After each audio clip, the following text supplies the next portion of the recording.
नमस्कार, मैं हूं विशाल यादव। एक तड़ी पार से और क्या ही उम्मीद की जा सकती है। जब न्याय गोली से मिलेगा तो अदालत का क्या ही मतलब रह जाएगा।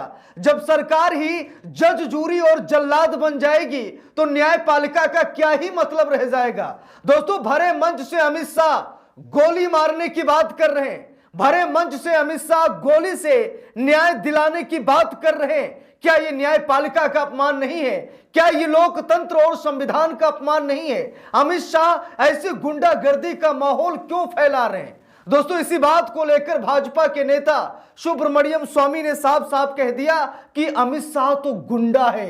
जरा गौर से देखिएगा, भाजपा नेता सुब्रमण्यम स्वामी ने कहा कि अमित शाह तो गुंडा है, जज की खोपड़ी तक तुड़वा चुका है। जरा देखिए, यहां पर सुब्रमण्यम स्वामी ने क्या कहा कि अमित शाह तो गुंडा है, अमित शाह तो गुंडा है, जज की खोपड़ी तक तुड़वा चुका है। और अमित शाह, ऐसी भाषा उनके लिए एक नॉर्मल सी बात है। अमित शाह ने अभी बिहार में क्या कहा, आप सभी लोगों ने अमित शाह का बयान देखा होगा, जहां पर अमित शाह ने कहा कि देश में कोई हिंसा करेगा तो जवाब गोली से मिलेगा। जरा सोचिए, देश में अदालतें, हम सभी लोगों को मालूम है कि सजा देने का अधिकार सिर्फ और सिर्फ अदालत को है, ना सरकार को है, ना जनता को है, ना ही किसी प्रशासनिक अधिकारी को है।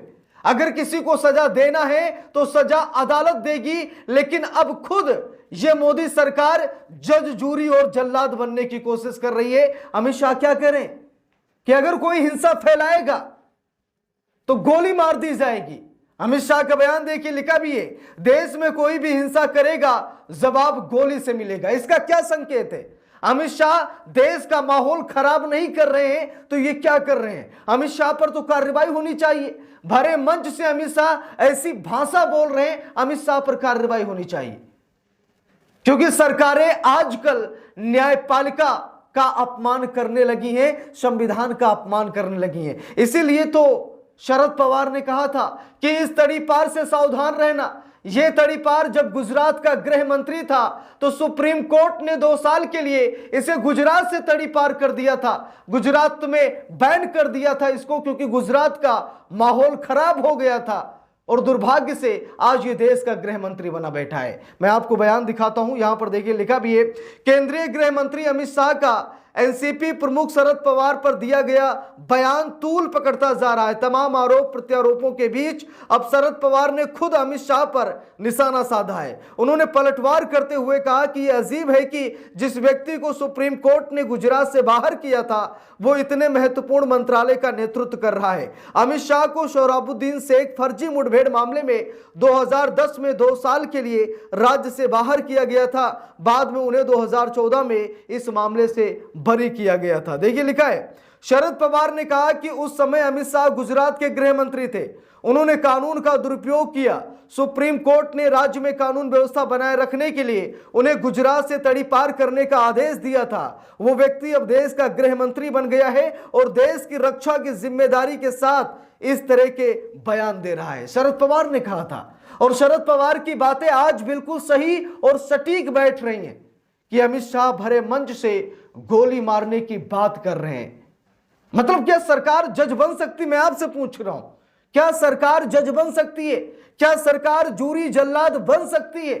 अगर सरकार बन सकती है तो अदालतों में ताला लगा दीजिए, क्योंकि आपकी सरकार है। अगर आप ही न्याय करने लगेंगे, आप ही जज बनने लगेंगे, आप ही फैसला करने लगेंगे, आप ही ये बताएंगे कि कौन अपराधी है, कौन निर्दोष है, तो अदालतों में ताला लगवा दीजिए। मतलब ही क्या रह गया अदालत का, और मतलब ही क्या रह गया संविधान का? यहां तक कि अदालत किसी को गोली मारने का आदेश नहीं दे सकती। ज्यादा से ज्यादा उम्र कैद, उससे ज्यादा फांसी, इसके अलावा गोली मारने का आदेश अदालत भी नहीं देती है। लेकिन उसके बावजूद अमित शाह क्या कह रहे कि इलाज गोली से किया जाएगा। देखिए, एक बार फिर मैं आपको दिखा रहा हूं, अमित शाह कह रहे देश में कोई भी हिंसा करेगा तो जवाब गोली से मिलेगा। हिंसा किस बात की? अरे कौन चाहता है कि तेज धूप में सड़क पर बैठे?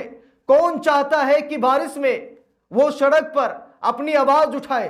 भाई, कौन चाहता है कि कड़कती ठंड में वो रोड पर जाकर खड़ा हो जाए और न्याय न्याय चिल्लाए?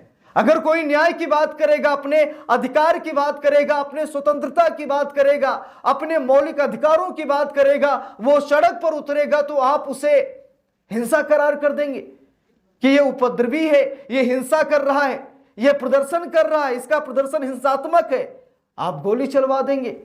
हम सभी लोगों को मालूम है कि आए दिन लोग सड़क पर उतरते हैं। यही मोदी सरकार जब कृषि कानून लेकर आई तो हजारों लाखों किसान सड़क पर उतरे।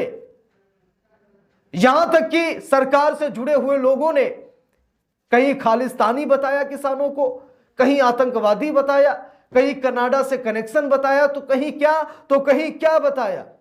और बाद में इसी सरकार ने किसानों से माफी तक मांगी। तो ये दो मुही सरकार है, एक तरफ जनता को भड़काती है, उकसाती है, और दूसरी तरफ माफी मांग कर निकल जाती है। तो इसीलिए भाजपा के इन नेताओं की बातों में मत फंसना, नहीं तो कानून का शिकार हो जाएंगे। अमित शाह मंच से बोलकर चले गए, अगर यही भाषा विपक्ष का कोई नेता बोलता तो अब तक ना जाने कितने मुकदमे उस पर लग जाते। लेकिन बात अमित शाह ने बोली है, इसीलिए अमित शाह पर कोई कार्रवाई नहीं हुई। अमित शाह देश के गृह मंत्री हैं, सरकार है उनकी पुलिस है, उनकी जांच एजेंसियां हैं, तो उन पर कार्रवाई नहीं हुई। लेकिन अगर जरा सोच कर देखिए, विपक्ष का कोई नेता ऐसी भाषा का इस्तेमाल करता कि देश में कोई भी हिंसा करेगा तो जवाब गोली से मिलेगा, यानी कि अदालत का अपमान है, यह संविधान का अपमान है, यह मानवता का अपमान है, यह इंसानियत का अपमान है। और अमित शाह ने वही किया। और भाजपा नेता सुब्रमण्यम स्वामी ने तो साफ साफ कह दिया, हो सकता है कि अब सुब्रमण्यम स्वामी पर कोई कार्रवाई भी हो जाए, लेकिन कार्रवाई नहीं होगी, क्योंकि वो बहुत सारी चीजें पार्टी के अंदर की जानते हैं और वो उसे लीक कर सकते हैं। सुब्रमण्यम स्वामी आए दिन प्रधानमंत्री नरेंद्र मोदी भाजपा पर हमला करते रहते हैं। कभी प्रधानमंत्री नरेंद्र मोदी का इस्तीफा मांगते हैं, कभी ये कहते हैं कि चुनावी बॉन्ड जो कि एक असंवैधानिक योजना थी फिर भी मोदी सरकार लेकर आई, पैसे ऐंठ कर बैठ गई, नरेंद्र मोदी को इस्तीफा दे देना चाहिए, इससे देश की बेइज्जती हो रही है। कई मामलों में सुब्रमण्यम स्वामी ने मोदी का इस्तीफा भी मांगा। यहां तक कि 75 साल की उम्र में रिटायरमेंट को लेकर भी सुब्रमण्यम स्वामी ने कहा कि अगर मोदी जी रिटायरमेंट का ऐलान नहीं करते हैं तो अन्य तरीकों से उनको अपनी पीएम की कुर्सी खोनी पड़ेगी। और अब सुब्रमण्यम स्वामी ने अमित शाह पर यह हमला बोला है, जहां पर सुब्रमण्यम स्वामी ने कहा कि अमित शाह तो गुंडा है, अमित शाह तो गुंडा है, जज की खोपड़ी तक तुड़वा चुका है। यह बात भाजपा के वरिष्ठ नेता सुब्रमण्यम स्वामी बोल रहे हैं। और सुब्रमण्यम स्वामी की इन बातों को सुनकर, देखकर आप सभी लोगों के मन में जो भी प्रतिक्रियाएं हो आप लोग कमेंट बॉक्स में जरूर बताइएगा। वीडियो को लाइक शेयर, अगर चैनल पर नए हैं सब्सक्राइब करके सपोर्ट कीजिएगा। मिलते हैं दूसरी वीडियो में, तब तक के लिए बहुत बहुत धन्यवाद।